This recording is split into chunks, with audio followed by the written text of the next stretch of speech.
हम सब कुछ बाहर के देशों से निर्भर करते थे। आज हम कई चीज़ों में आत्मनिर्भर हो गए हैं। जिस तेज़ी से हम काम करते हैं और जिस स्केल में हम काम करते हैं वो विश्व स्तर में किसी के साथ में भी तुलना कर सकते हैं। मेरा जो अनुभव है, मैं 2004 से हूँ संसद में। इस सरकार का जो तीसरे कार्यकाल में जो बिजनेस ट्रांजैक्शन है वो हाईएस्ट हुए हैं।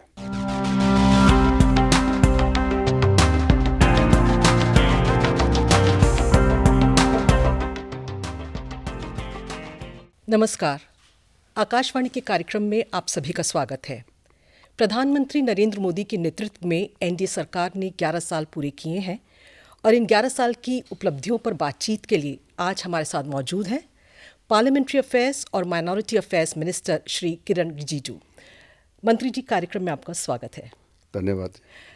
मंत्री जी, सबसे पहले सवाल मैं आपसे यही करना चाहूँगी कि मोदी सरकार की इन 11 साल की उपलब्धियों के बारे में जो कुछ अचीव किया है, आप इसे कैसे देखते हैं? 11 साल एक अच्छा समय है अपना उपलब्धि बताने के लिए।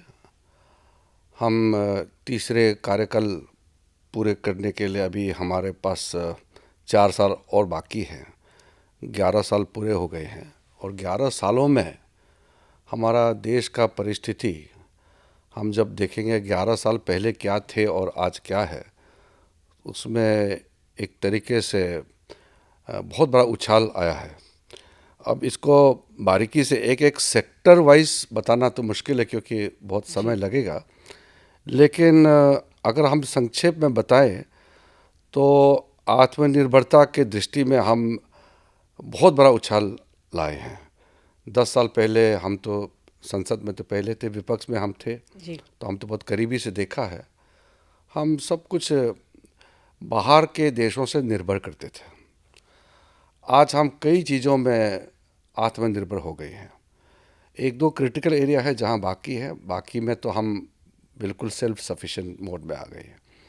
तीसरा तो जो स्पीड स्केल है, जिस तेज़ी से हम काम करते हैं और जिस स्केल में हम काम करते हैं वो विश्व स्तर में किसी के साथ में भी तुलना कर सकते हैं। और अगर हम एक फिजिकल दृष्टि से देखें कि क्या अचीवमेंट है तो इंफ्रास्ट्रक्चर में तो हम वर्ल्ड क्लास तो प्राप्त कर चुके हैं। बिल्कुल। अब हम वर्ल्ड लीडर बन गए हैं। मैं छोटा सा उदाहरण देना चाहता हूँ, अभी मेरे दिमाग में आया है उदाहरण देने के लिए। 11 साल पहले हम दिल्ली में कोई बिल्डिंग, कोई ऐसा स्ट्रक्चर है क्या जिसके साथ हम बैठ के फ़ोटो खींच सकते हैं? जी। हमारे पास सीमित 2-3 जगह थे फ़ोटो खींचने के लिए। या कुतुब मीनार जाओ जी। या लाल किले या बहाई टेम्पल है, बिल्कुल। या इंडिया गेट है, या हमारे राष्ट्रपति भवन है, नॉर्थ ब्लॉक, साउथ ब्लॉक। ये तो 2-4 बिल्डिंग हैं जो आज़ादी से पहले बने। अब बहाई टेम्पल को छोड़ के जी। सारे के सारे पुराने स्ट्रक्चर हैं। अंग्रेज़ों के समय में बना है या मुग़लों के समय में या उससे पहले बना। आप सोच के देखिए, जी। बिल्कुल। 47 के बाद हमारे पास ऐसा एक स्ट्रक्चर नहीं था दिल्ली में जिसको राजधानी में लोग फ़ोटो खींच सके। तो हमने कर क्या रहे थे इतने सालों तक? 10 सालों में अब ये सामने में देखिए वार मेमोरियल बन गए हैं। इतना खूबसूरत वार मेमोरियल, मैंने दुनिया में कई वार मेमोरियल्स देखे हैं, जो सबसे खूबसूरत में से एक ही हमारे बने हैं। पुलिस मेमोरियल देखिए चाणक्यपुरी में, कितना खूबसूरत शानदार पुलिस मेमोरियल बने हैं। कर्तव्य पथ का पूरा रूप बदल चुके हैं। जी। अब यशोभूमि को देखिए या हमारा भारत मंडपम देखिए। अब जो बाकी स्ट्रक्चर बनने वाले हैं, यहाँ सेक्रेटरीट बिल्डिंग वगैरह जो बनने वाले हैं, ये सारे चीज़ आप देखेंगे ये तो अभी कुछ सालों में बने हैं। अब लोग जाकर के फ़ोटो खींचने में भी मज़ा आता है कि चलो ये हमारे समय में ये बने हैं। जो उछाल आया है ये सिर्फ दिल्ली का नहीं है। जी। आप अगर किसी राज्य में चले जाइए, वहाँ भी बन रहे हैं। और इंफ्रास्ट्रक्चर में मैं आपको एक और उदाहरण देना चाहता हूँ। हमारे अरुणाचल में एक जगह है मोरकोंग सेलेक। अंग्रेज़ों ने वहाँ तक रेलवे लाइन पहुँचाया। अंग्रेज़ जाने के बाद 1 मीटर भी उसको आगे हम लोग नहीं बढ़ा पाया था, और ना ही वो जो ट्रेन का पटरी है उसको हम एक्सपांड कर पाया। वो मीटर गेज ही चल रहे थे। अब मोदी जी आने के बाद वो कई किलोमीटर अब आगे चल रहे हैं वो सब। तो हाईवे में अब बॉर्डर के आसपास तक पूरा नेशनल हाईवे दौड़ रहा है।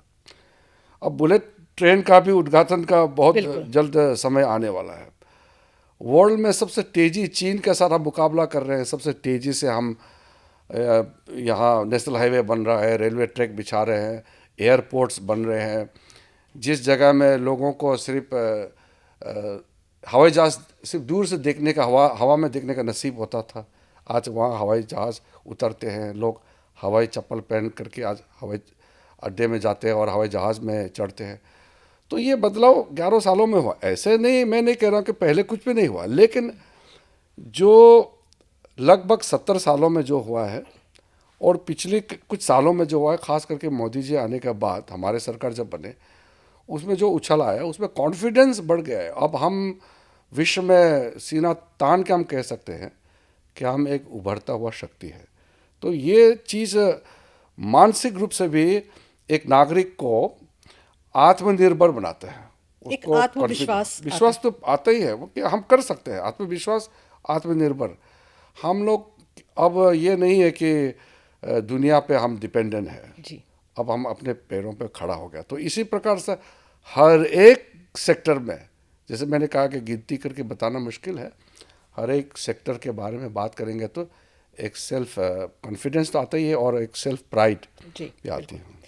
अगर आपकी अब मिनिस्ट्रीज़ की बात करें तो आज ही आपने वक्फ उम्मीद पोर्टल लॉन्च किया है। जी। हम जानना चाहेंगे कि और ये जो पोर्टल लॉन्च हुआ है, ये जो वक्फ अमेंडमेंट बिल 2025 जो अप्रैल में संसद ने पारित किया था, उसका एक बहुत इंपॉर्टेंट हिस्सा है। तो आप पोर्टल के बारे में हम आपसे थोड़ी जानकारी जानना चाहेंगे कि इसकी क्या फीचर्स हैं, क्या फ़ायदे हैं। देखिए, जब हमने वक्फ अमेंडमेंट बिल लाए थे, मैं मानता हूँ कि आज़ाद भारत का सबसे बड़ा रिफॉर्म्स में से एक है। जी। क्योंकि लोग इसको इतना नहीं समझेंगे जब तक आप अहमियत कर नहीं समझेंगे।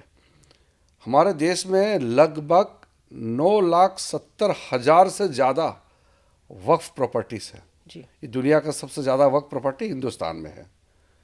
लेकिन उन प्रॉपर्टियों के बाहर में आप लोगों को भीख मांगते हुए नजर आएंगे।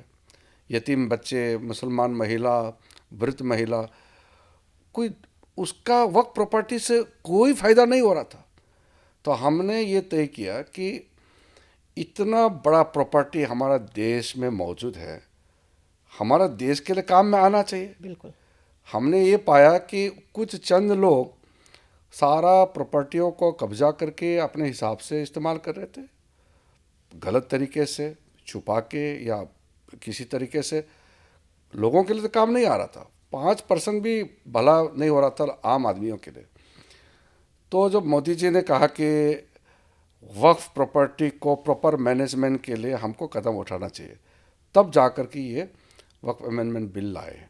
और इसमें जब ये पार्लियामेंट में पास हुआ तो आपको तो मालूम है जी। कि हमारे संसदीय इतिहास में सबसे लंबी चर्चा ये वक्फ अमेंडमेंट बिल पे हुई। ये रिकॉर्ड राज्यसभा में 17 घंटे 2 मिनट और लोकसभा में लगभग 15.5 घंटे।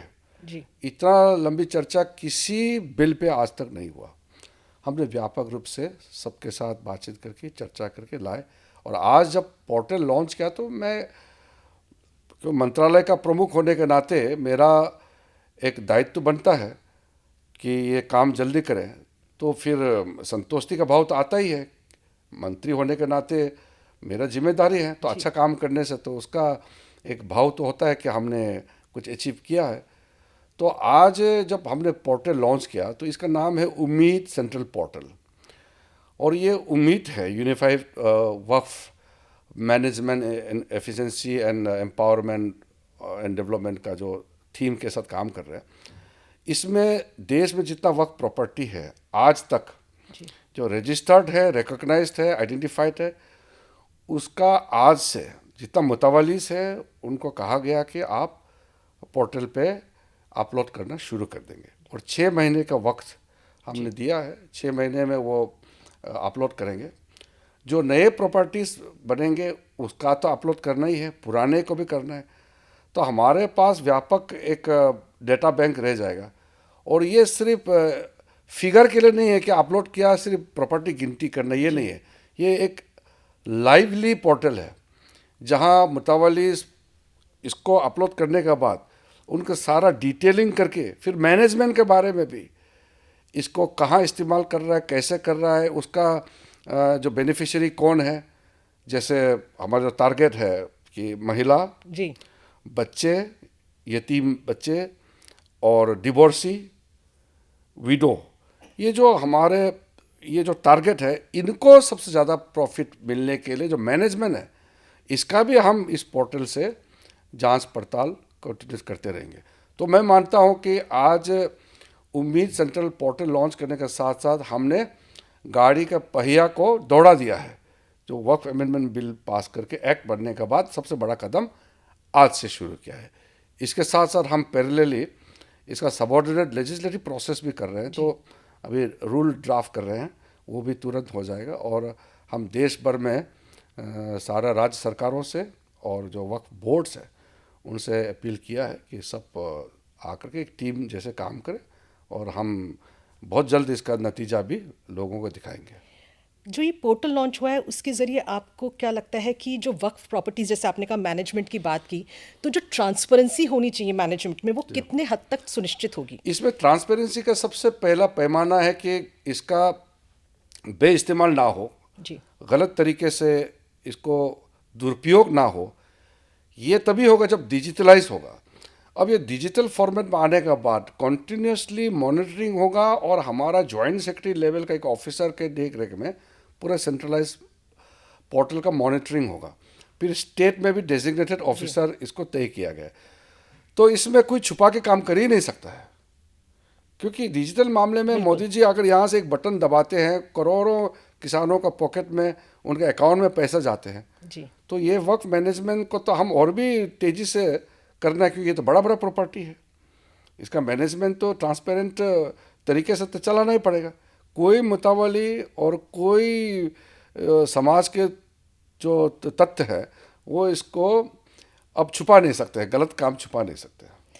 तो मैं उम्मीद करती हूँ कि हमारे श्रोता, जो मंत्री जी ने भी हमें वक्फ अमेंडमेंट बिल के बारे में बताया, उम्मीद पोर्टल के बारे में बताया, उसके बाद जो लोगों के दिमाग में इस बिल को लेकर, इस एक्ट को लेकर बहुत मिसकंसेप्शंस थी, क्या प्रोविजंस हैं, क्या प्रावधान है, तो वो काफ़ी हद तक मैं उम्मीद करती हूँ कि हमारे श्रोताओं के ये जो मिसकंसेप्शंस थी वो क्लियर हो गई होंगी। माइनॉरिटी अफेयर्स मिनिस्ट्री की एक और आपने पिछले साल लॉन्च किया था जो हज सुविधा ऐप 2.0, क्योंकि हज मुस्लिम समुदाय का एक बहुत, उनकी आस्था का एक बहुत अहम पहलू है। तो इसके जो फीचर्स है इसमें एयर जो आपकी फ़्लाइट डिटेल्स हैं, मेडिकल हिस्ट्री है, काफ़ी कुछ ऐसे फीचर्स हैं जो यूज़र्स के लिए बेनिफिशियल हैं। तो आप क्या कहेंगे कि ये जो सुविधा ऐप, हज सुविधा 2.0 ऐप लॉन्च हुआ है, यूज़र्स के पॉइंट ऑफ व्यू से और गवर्नमेंट ऑफ इंडिया के पॉइंट ऑफ व्यू से भी कितना कारगर है? क्योंकि गवर्नमेंट ऑफ इंडिया के लिए भी इंडिया के बॉर्डर्स के परे इतना बड़ा लॉजिस्टिकल ऑपरेशन करना बहुत ही अहम बात है। तो किस हद तक इस ऐप ने इस को सेंट्रलाइज कर स्ट्रीमलाइन किया है? देखिए, जब अल्पसंख्यक मंत्रालय का पदभार मुझे सौंपा गया तो सबसे पहले मैंने हर पहलू को देखने शुरू किया। हज के मामले में मैंने ये पाया कि हमारा देश से इतने बड़ी संख्या में हज के लिए जाते हैं जी, और ज़्यादातर गरीब लोग होते हैं, और हज में कोटा मिलना और हज के लिए जाने का मौका मिलना ये किस्मत की बात है। जो पैसे वाले हैं वो तो हज कमेटी ऑफ इंडिया का थ्रू से नहीं जाते हैं, वो हमारा टूर ऑपरेटर के माध्यम से जाता है। जी, आपका जानकारी के लिए हमारा 70% कोटा जो है हज कमेटी ऑफ इंडिया को देते हैं और 30% प्राइवेट ऑपरेटर्स को देते हैं। ये सब देश ऐसे करते हैं। जो लोग अर्जेंटली वो जो कोर 5 दिन हज के लिए जाना होता है उनका तो देख रेख कर देंगे जो ऑपरेटर, जी, तो पैसे थोड़ा ज़्यादा देता है तो उसका सुविधा ज़्यादा मिलता है। लेकिन जो गरीब हाजी है वो दूर दराज से आते हैं, उसको पता ही नहीं पहले तो वो टर्मिनल पॉइंट कहाँ से फ़्लाइट पकड़ना है, वहाँ आना, उसको वहाँ कैसे पहुँचना, फिर यहाँ से सऊदी अरब कैसे पहुँचना, फिर सऊदी अरब में 45 दिन, वो गर्मियों में 55 डिग्री सेल्सियस का डिग्री टेम्परेचर में इतना पैदल चलना पड़ता है। तो हमने सोचा कि पिछली बार 208 लोगों के जाने गए हैं हज के दौरान। जी। हम हिंदुस्तानियों के बारे में बात कर रहा हूँ, तो पूरे मिलाकर के तो हज़ारों में है। तो 208 लाइव्स वेयर लॉस्ट। तो इसको बंद करने के लिए सबसे पहले हमारा टारगेट था हेल्थ, वृद्ध महिलाएं विशेष करके उनका, क्योंकि इतना पैदल चलते चलते पूरा एग्जॉस्ट हो जाते हैं और कुछ और बीमार है शरीर में, तो फिर ग्रस्त हो जाते हैं और जान चले जाते हैं। उनको हेल्थ सुविधा का पहले तो जानकारी और उसको समय पर हेल्थ का अवेयरनेस और दवाई पानी और ट्रीटमेंट कैसे मिलना चाहिए, वो हमने एक प्रक्रिया शुरू किया। सिक्योरिटी की दृष्टि से कि कोई फंस ना जाए, गलत तरीके से कहीं फंस ना जाए, उसका पूरा इन्फॉर्मेशन हमने हज सुविधा ऐप में लगाया। फिर गाँव से लेकर के उनके टर्मिनल पॉइंट तक, इमिग्रेशन पॉइंट जहाँ है, जहाँ से एम्बार्केशन करते हैं, वहाँ तक का पूरा इन्फॉर्मेशन। फिर हज शुरू करने से पहले उनको फिटनेस का जानकारी, क्योंकि इतना पैदल चलना पड़ता है, आप जानते हैं, मक्का में, फिर मदीना में, फिर मीना से, अराफत से लेकर काबा से जो पैदल चलना पड़ता है, और इतना गर्मियों में, ये लोग तो आस्था का प्रति इतना डूबा होता है कि वो तो करते हैं जी। लेकिन करते करते कम से कम शरीर तो ठीक रहे। तो सारा इन्फॉर्मेशन वगैरह हमने हज सुविधा ऐप में दिया है। प्लस उसमें सारा इन्फॉर्मेशन, कोई खो ना जाए, कोई बिछड़ ना जाए, वहाँ एकोमोडेशन का, बस कहाँ से चढ़ना है, कहाँ में उतरना है, रहने का कहाँ है, टॉयलेट व्यवस्था, पानी का, ये सारा डिटेलिंग हमने पूरा हज सुविधा ऐप में डलवा दिया। अब मेरे ख्याल से इस बार हम तो उम्मीद करता है कि सब लोग सही सलामत हज पूरा करके लौटेंगे, ऐसा उम्मीद करता हूँ।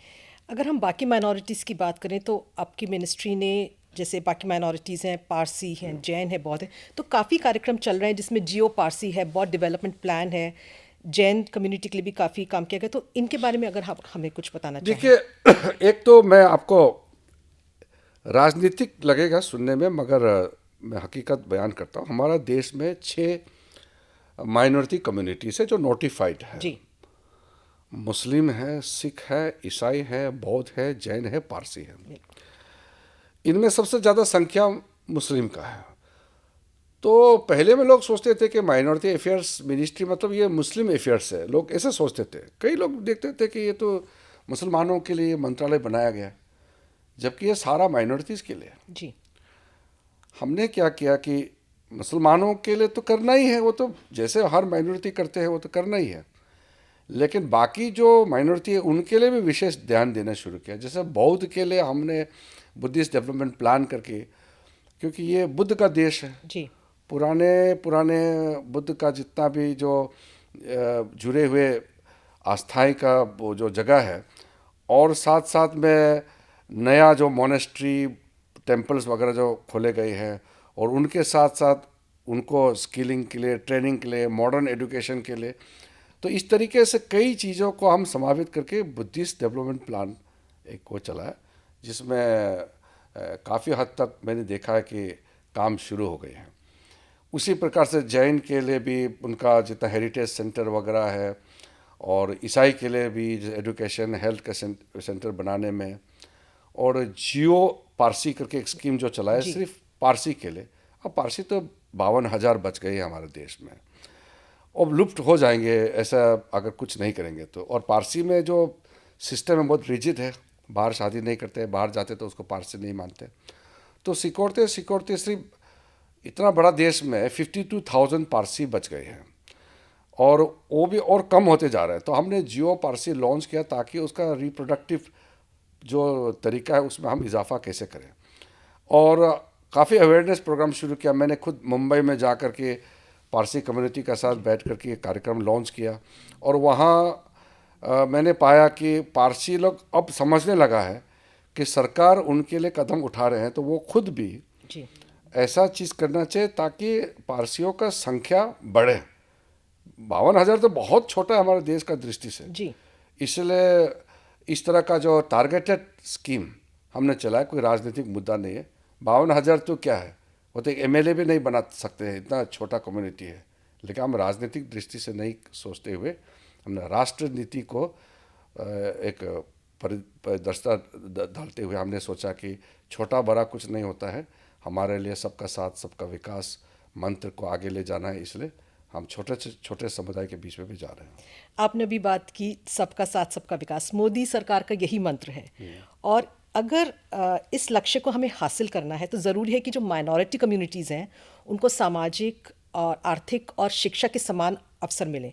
तो इन अवसरों को देने के लिए जो माइनॉरिटी अफेयर्स जो मिनिस्ट्री है उसने काफ़ी स्कीम्स शुरू की हैं। मैं दो पर्टिकुलर स्कीम्स के बारे में आपसे बात करना चाहूँगी। एक है प्रधानमंत्री जन विकास कार्यक्रम और एक है प्रधानमंत्री विरासत का संवर्धन यानी कि पीएम विकास। तो मुझे लगता है कि ये दोनों काफ़ी अहम स्कीम्स हैं। इनके बारे में आप क्या बताना देखिए, चाहेंगे? पीएमजेवीके जो है, प्रधानमंत्री जन विकास योजना, ये हो गया हार्ड इंफ्रास्ट्रक्चर क्रिएट करने के लिए। हम करोड़ों पैसा उसमें हमने ऑलरेडी लागत किए हैं और काम भी चल रहा है, उद्घाटन भी हो रहे हैं, बहुत तेज़ी से काम चल रहा है। जी। इसमें हमने टारगेटेड एक अप्रोच रखा है, बेसिकली गैप फंडिंग जैसे, क्योंकि बाकी मंत्रालय तो काम कर ही रहा है। जी बिल्कुल। हमारे जितना भी भारत सरकार के जो स्कीम वो तो सबके लिए है, बिल्कुल। इसमें कोई धर्म जाति तो देखता नहीं है, सबके लिए है। जो एससी एसटी ओबीसी के लिए जो रिजर्वेशन वगैरह जो है वो तो है, जी। लेकिन जो यूनिवर्सल स्कीम है वो तो सबके लिए है। उसमें भी हमने टारगेटेड माइनॉरिटी कम्युनिटी के लिए गैप फंडिंग की दृष्टि से ये स्कीम चलाया। जो प्रधानमंत्री जन विकास योजना में खास करके जैसे शिक्षा के दृष्टि में हमको लगता है कि कहीं हमको विशेष फंडिंग करना चाहिए, जैसे boys hostel, girls hostel, skill centre, या किसी के लिए हम वर्किंग वुमेन हॉस्टल अलग से बनाने का आवश्यकता है क्या। इवन स्पोर्ट्स के लिए भी, इवन पानी पीने के लिए भी अगर कोई व्यवस्था अलग से खड़ा करना है, उसके लिए हम गैप फंडिंग करते हैं। ये बहुत तेज़ी से आगे बढ़ रहा है। ये हमारा एक बहुत बड़ा फ्लैगशिप प्रोग्राम है, प्रधानमंत्री जन विकास योजना जो है। फिर उसके अलावा जो हमारा जो दूसरा स्कीम है स्किलिंग के दृष्टि से, और बेसिक हम उसमें एक जो कमज़ोर वर्ग माइनॉरिटी के अंदर में भी हम जो जो पीछे रह गई हैं, उसके लिए हम टारगेटेड चला रहे हैं।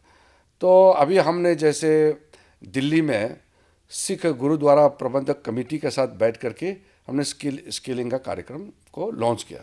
31,000 से भी ज़्यादा युवाओं को हम स्किल कराएंगे ट्रेनिंग दे करके। उसके लिए जो स्टाइपेंड है वो भी हमारा मंत्रालय से दे रहे हैं। तो पीएम जन विकास के माध्यम से हम ये देख रहे हैं कि अब माइनॉरिटी कम्युनिटी में युवाओं के लिए, महिलाओं के लिए जो टारगेटेड स्कीम चला है उसका बेनिफिट्स भी नज़र आ रहे हैं। जी। आपने क्योंकि स्किलिंग की बात की, तो जो मोदी गवर्नमेंट का जो फोकस है वो, जैसा आपने खुद कहा कि ना सिर्फ माइनॉरिटीज़, पूरे यूनिवर्सल भी और माइनॉरिटीज़ के लिए भी स्किलिंग और सेल्फ एम्प्लॉयमेंट पे भी काफ़ी फोकस रहा है। तो अगर हम इन दोनों चीज़ों के मद्देनज़र देखें तो जो national minorities development and finance corporation है, इस पर्टिकुलर एम को कितना, उसको आगे बढ़ाने में कितनी बड़ी भूमिका निभा रहा है? हमारे मंत्रालय में national minorities finance and development corporation सबसे मुख्य हमारा बॉडी है। अब ये एक फाइनेंशियल डेवलपमेंट कॉरपोरेशन है, तो ये टारगेटेड बेनिफिशरीज को ये स्कीम्स देते हैं, लोन्स देते हैं, सपोर्ट करते हैं।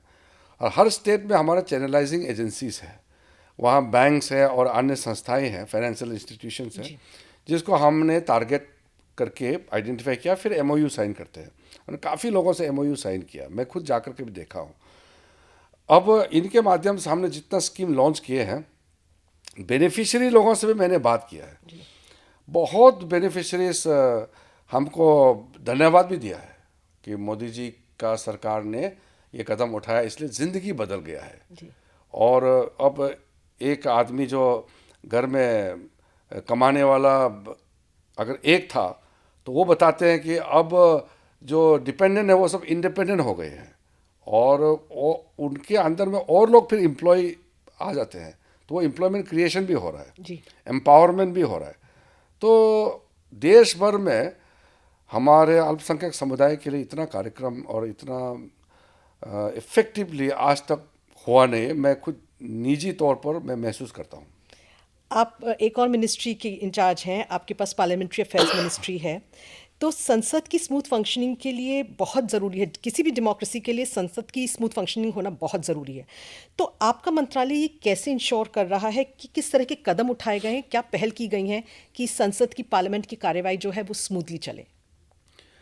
देखिए, सबसे पहले तो एक चीज़ समझना होगा, कोई भी देश का जो संसदीय परंपरा है जी उसका अपना एक रूपरेखा होता है, अपना एक कैरेक्टर होता है। हमारा देश का भी एक कैरेक्टर है, मैं ऑनेस्टली बता रहा हूँ। जी हम लोग ज़्यादा बात करते हैं, वैसे भी इंडियंस जो जी बात बिल्कुल करने में अच्छे लगते हैं, तो हम लोग बहुत ज़्यादा बात करते हैं और संसद में भी बहुत बातें होते हैं, बिल्कुल तो हंगामा होता है। जी और लोग मुझे पूछते हैं कि संसद में इतना हंगामा होता है, कैसे लगता है? मैंने बोला तो ये दर्शाता है कि हमारा लोकतंत्र जीवंत है। बिल्कुल संसद में हंगामा नहीं होगा तो कहाँ होगा? विरोध होना, पक्ष विपक्ष, ये संसदीय परंपरा का हिस्सा है। इसमें हमको किस तरीके से उसको आगे ले जाना है और ज़्यादा काम निकालना है, विषय ये है। मेरा जो अनुभव है, मैं 2004 से हूँ संसद में। इस सरकार का जो तीसरे कार्यकाल में जो बिजनेस ट्रांजैक्शन है वो हाईएस्ट हुए हैं। जी नंबर्स ऑफ आवर्स आप बोलो, numbers of bills pass, numbers of hours discussion, या जो पार्टिसिपेशन, एमपीज का टोटल पार्टिसिपेशन, हर दृष्टि से हमने रिकॉर्ड तोड़ा है। ये बहुत बड़ा अचीवमेंट है। जी और अगर पार्लियामेंट में डिबेट का स्तर को और थोड़ा सा बढ़ाना है, तो हम जो लोकतंत्र परंपरा है, लोकतांत्रिक परंपरा मतलब रूल्स, रेगुलेशंस, कन्वेंशंस, इसको पालन करना होगा, इसका अवहेलना नहीं कर सकते हैं। जी अगर हम पार्लियामेंट्री डेमोक्रेसी में पार्लियामेंट्री वैल्यूज़ को नहीं समझेंगे जी तो फिर हम कंट्रीब्यूट नहीं कर पाएंगे। पार्लियामेंट बिल्डिंग, पार्लियामेंट सदन को हम स्ट्रीट नहीं बना सकते हैं। वहाँ कायदे से सबका अपना बात रखना होता है और फिर उसके तरीके से सरकार आगे काम करते हैं। मैं आज तक जितना बिल बिजनेस लेके आता हूँ, क्योंकि संसदीय कार्य मंत्री का ड्यूटी ये होता है कि जी कोऑर्डिनेशन करते हुए बिजनेस हम लेके आए। जी संचालन स्पीकर करते हैं, चेयरमैन करते हैं, लेकिन बिजनेस सरकार चलाते हैं, सरकार लेके आते हैं। तो विपक्ष के लोगों से भी मेरा बहुत अच्छा संबंध है। वहाँ कभी तू मैं होता है तो लोगों को ऐसे लगेगा कि संबंध खराब है, जी फिर घर में आते हैं, चाय पीते हैं, बात करते हैं, उसमें तो कोई प्रॉब्लम नहीं है। लेकिन संसद में बहस जो है कभी कभी बहुत गर्म हो जाते हैं। तो क्या है, मैं देखता हूँ आजकल डिजिटल टीवी आने की वजह से सब एमपी को लगता है कि उसके कॉन्स्टिट्यूंसी के लोग देख रहे हैं, बिल्कुल और लगना चाहिए कि वो बहुत ताकत से काम कर रहे हैं, बहुत मेहनत से और प्रखर रूप से बोलते हैं, इफेक्टिव ऑरेटर हिसाब से वो वहाँ काम कर रहे हैं, तो वो लगना चाहिए। जी तो इसके चलते कभी कभी थोड़ा ज़्यादा गर्मा गर्म हो जाते हैं और अ, थोड़ा सा मुझे लगता है कि लोगों को लगता है कि पार्लियामेंट में इतना हंगामा क्यों होते हैं। ये मैं मानता हूँ ज़रूर होता है, मगर फिर हम लोग संभाल लेते हैं। ओवरऑल मैं इतना आपको एक कह सकता हूँ कि Indian democracy has become a benchmark, जी because I have interacted with many foreign delegation. मैं विदेशों में भी कई पार्लियामेंट्री डेलीगेशन में भी गए हूँ। जब मैं विपक्ष में थे तब भी एज ए पार्लियामेंट्री डेलीगेशन कैसा होता था देखता था, और आज मंत्री के रूप में भी मैं देखता हूँ। तो हमारा देश का पार्लियामेंट का व्यवस्था दुनिया में अग्रिम पंक्ति में हम देखते हैं, और कई देश हमारे यहाँ आकर के हमसे एक्सपीरियंस सीखते हैं और शेयर भी करते हैं। कुछ देश तो हमसे ज़्यादा पुराना पार्लियामेंट है, जी लेकिन हमारा ज़्यादा अच्छा चलता है, ऐसा भी बहुत लोगों का कहना है।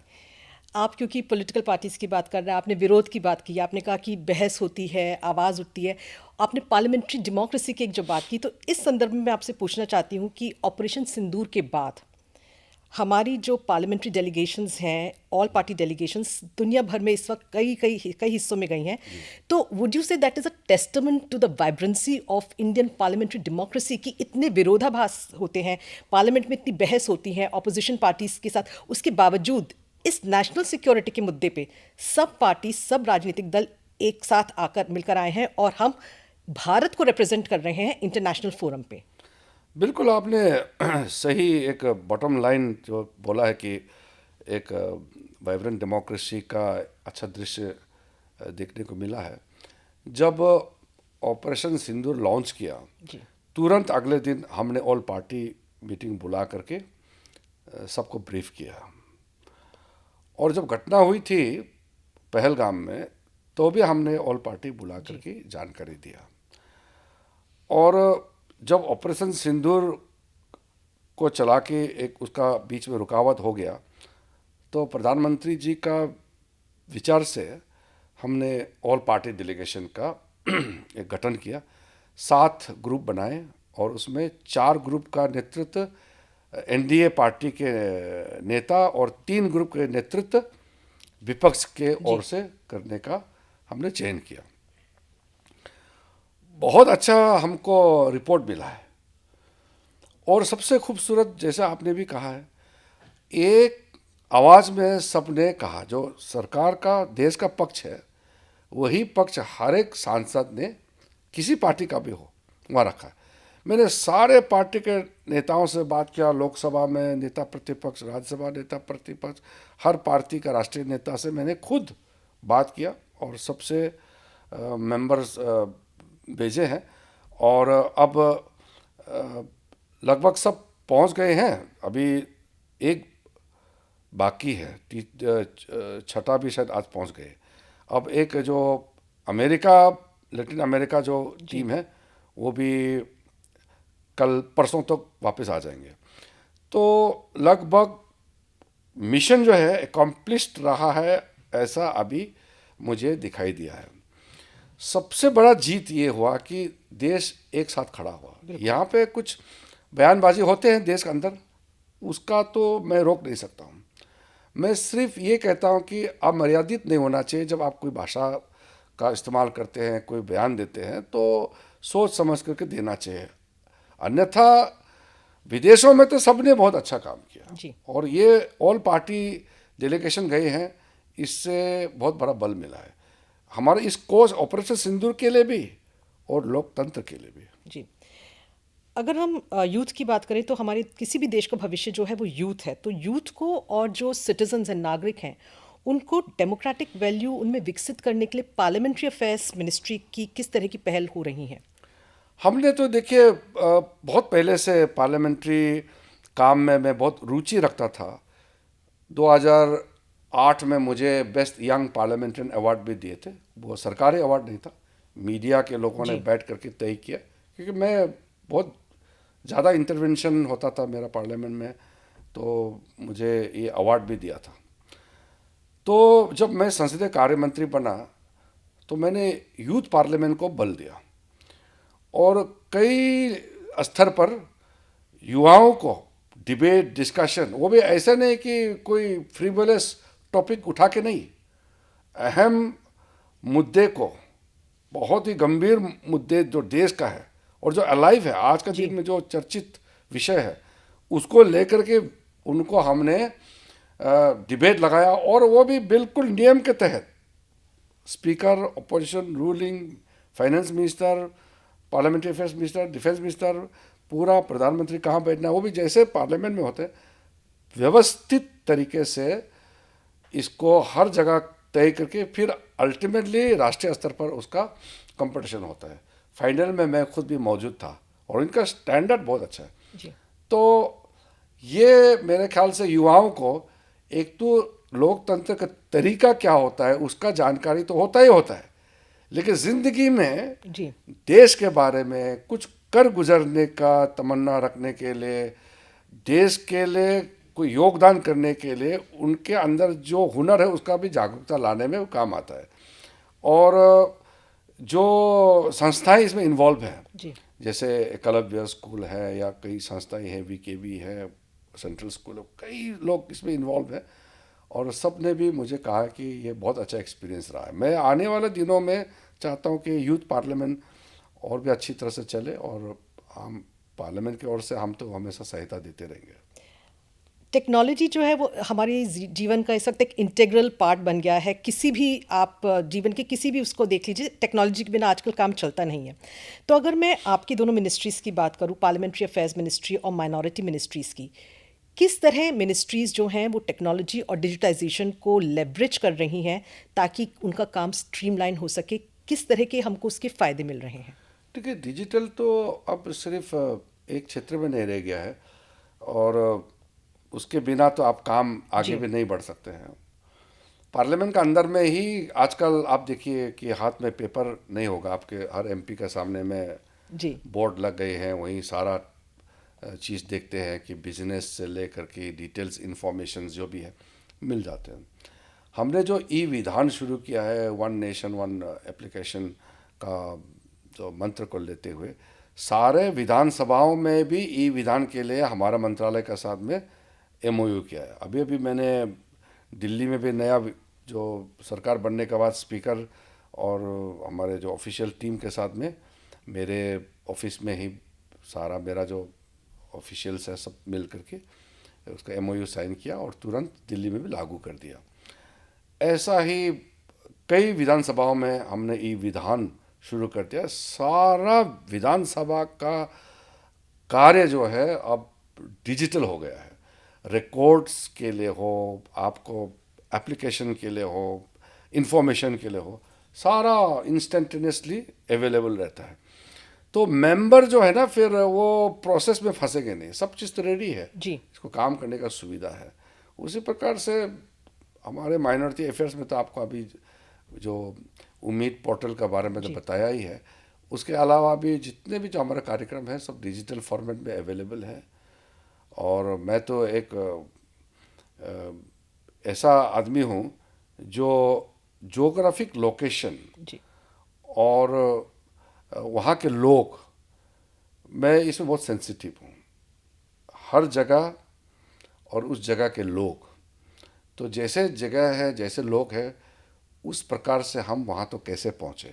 तो डिजिटल माध्यम से ये बहुत तेज़ी से हो सकता है ये काम, और ये हो रहा है।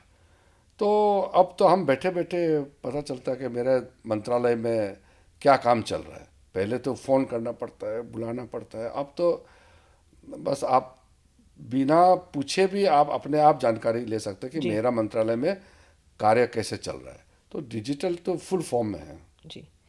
तो संसदीय कामकाज और माइनॉरिटी अफेयर्स मिनिस्ट्री दोनों में ट्रांसपेरेंसी और एफिशिएंसी को बढ़ाने के लिए डिजिटाइजेशन तो एक तरीका हो गया कि इस तरह से आप ट्रांसपेरेंसी और एफिशिएंसी बढ़ा सकते हैं। इसके अलावा भी कुछ क्या कदम लिए गए हैं ताकि इन दोनों मिनिस्ट्रीज़ की कामकाज में जो है वो स्ट्रीमलाइन हो और एफिशिएंसी बढ़े, ट्रांसपेरेंसी बढ़े? देखिए, हमारा तो ये मानना है कि डिजिटल टेक्नोलॉजी तो आज का युग में हमारे ज़िंदगी का हिस्सा बन चुका है, उसी से आगे बढ़ेंगे। लेकिन ह्यूमन रिसोर्सेस का जो उपलब्धि है उसका हम कभी नज़रअंदाज नहीं कर सकते हैं। मशीन अपना काम तो करेंगे, लेकिन डिसिप्लिन और आपका कमिटमेंट, जी इसमें कमी नहीं होना चाहिए। तो मैं तो बहुत कमिटेड आदमी हूँ। हमारे काम करने का जो तरीका है उसमें कोई हम ढील नहीं होते हैं। और हमारे जो टीम है वो दोनों मिनिस्ट्री में भी टीम बहुत अच्छे टीम है। और मैंने ये सोचा है कि हमारे कार्यकाल में हम ऐसा चीज़ दिखाना है कि ये दूसरे के लिए मापदंड बने, औरों के लिए, कि हम जैसे काम करते हैं उसका रिजल्ट ओरिएंटेड जितना भी हमने काम किए हैं उसको लोग देख करके सराहना करना है, उसको एक मॉडल मानना है, इसको एक पैमाना मानना है। ये हमारा लक्ष्य होना चाहिए, नहीं तो फिर आप स्टैंडर्ड सेट नहीं कर पाएंगे। और अब हम क्वांटिटी से आगे निकल चुके हैं। क्वांटिटी तो जैसे मैंने आपको जी बताया, हम प्राप्त कर चुके हैं। अब क्वालिटी के दिशा में जाना है। अब हमने रास्ता बनाना था, बना लिया, लेकिन रास्ता वर्ल्ड क्लास होना चाहिए। हमारा जो कार्यक्रम चल रहा है बहुत अच्छा चल रहा है, लेकिन उसका क्वालिटी में कॉम्प्रोमाइज़ नहीं होना चाहिए। इम्प्लीमेंटेशन हो रहा है मगर करप्शन नहीं होना चाहिए। जी। तो अब हम क्वांटिटी के दौर से कहीं आगे निकल गए हैं और क्वालिटी रिजल्ट हमारे लिए बहुत अहम रखता है, इसलिए उसमें कॉम्प्रोमाइज़ नहीं होगा। प्रधानमंत्री नरेंद्र मोदी का जो एक नेतृत्व है उसकी छाप आप पूरी सरकार में किसी भी मिनिस्ट्री की बात करें तो हर जगह दिखती है, क्योंकि ही लीड्स फ्रॉम द फ्रंट। जी, आपकी मिनिस्ट्रीज की मैं बात करूं तो आपको क्या लगता है कि कितना बड़ा इम्पैक्ट है प्रधानमंत्री की लीडरशिप का? देखिए, मैं तो पहले दिन से मंत्री रहा हूँ। जिस दिन मोदी जी शपथ लिया मैं भी उसी दिन से मंत्री हूँ, और उनका कामकाज तो मैं पहले से जानता हूँ। हम तो पार्टी में कई सालों से हैं, और जब मोदी जी प्रधानमंत्री नहीं बने, मुख्यमंत्री भी नहीं बने, जो हमारे पार्टी में महामंत्री थे, संगठन दिखते थे, तब भी हम तो साथ में काम किए हैं। तो मेरे लिए तो वो पुराने दिनों से उसके कामकाज तरीका के बारे में पता है। तो मोदी जी काम में कोई कॉम्प्रोमाइज़ नहीं है। क्वालिटी और लक्ष्य ये सब उसका बहुत बड़ा उसका एक स्टैंडर्ड है, जिसको सबको मान के चलना होता है, और टीम वर्क को विश्वास करते हैं। दूसरा है, प्रधानमंत्री बहुत सुनते हैं। हमने कई नेता देखा है कि बात आधा सुनता है। जी। मोदी जी पूरा सुन के और बताओ बोलता है, इतना सुनता है। तो इतना सुनने का क्षमता हर नेता में संभव नहीं है। दूसरा है, वो हैंड्स ऑन है, हर स्कीम का डिटेल उसका फिंगर टिप्स में है। जी। कोई भी मुद्दा, कोई भी सब्जेक्ट उसके लिए रेडीली अवेलेबल है अपने दिमाग में और दिल में। तो इसलिए काम करने का एक मज़ा ये भी है कि प्रधानमंत्री को अलग से हम कुछ समझाने का जरूरत ही नहीं है। बस सिर्फ आगे का गाइडेंस लेता हूँ, और जब मिनिस्ट्री का रिव्यू होते हैं तो बताता हूँ, और कैबिनेट में तो चर्चा तो होते रहते हैं।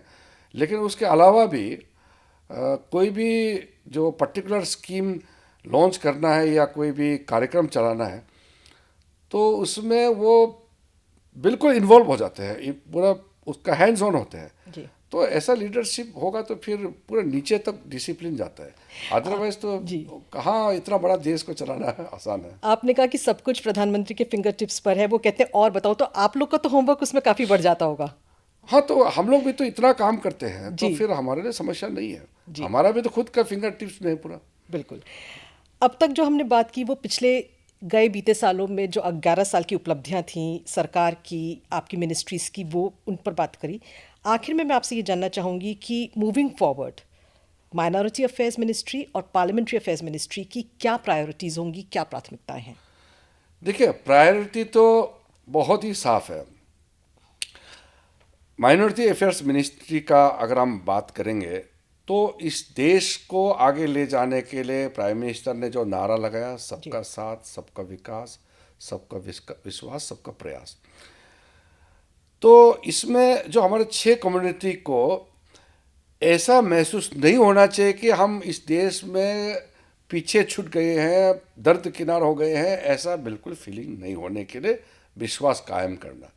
मैंने पहले दिन कहा था जब मंत्रालय संभाला कि ये देश हम सब का है, और हम खुद बहुत ही खुशकिस्मत है जी। हर एक कि हम इस देश में पैदा हुआ है। वरना तो हमारे जो आमने सामने में जितना मुल्क है, जी। सब में देखिए माइनॉरिटीज़ का क्या हालत होता है। किसी भी देश में कोई भी माइनॉरिटीज़ का हालत देख लीजिए, आप उठा के देख लीजिए। हिंदुस्तान में तो उल्टा लगता है कि माइनॉरिटी ज़्यादा फ़ायदा मिल रहा है, मतलब इतना माइनॉरिटीज़ का ध्यान दिया जा रहा है। तो ये विश्वास कायम करना और सबका साथ सबका विकास का मंत्र का सबके जहन में डालना, और फिर सरकारी स्कीम को जन जन तक पहुंचाना, पूरा प्राथमिकता के साथ काम कर रहा है, कोई उसमें कॉम्प्रोमाइज़ नहीं है। पार्लियामेंट्री डेमोक्रेसी का हिसाब से हमारा प्राथमिकता यही है कि हमारा पार्लियामेंट अच्छा चलेगा तो देश अच्छा चलेगा। पार्लियामेंट में जो भी बिजनेस ट्रांजैक्शन होता है वो देश के लिए है। जी। हमारे पार्लियामेंट बिल्डिंग भी नए बन गए हैं, इतना खूबसूरत बिल्डिंग बना है। दुनिया का पार्लियामेंट बिल्डिंग मैंने देखा है, बहुत कम पार्लियामेंट होगा हमारा पार्लियामेंट बिल्डिंग के साथ compete कर सकता है, वो भी कोविड के समय बनाया, बिल्कुल। इतना रिकॉर्ड टाइम में बनाया, इतना खूबसूरत पार्लियामेंट बिल्डिंग। और उसके अंदर में काम भी तो खूबसूरती से होना चाहिए।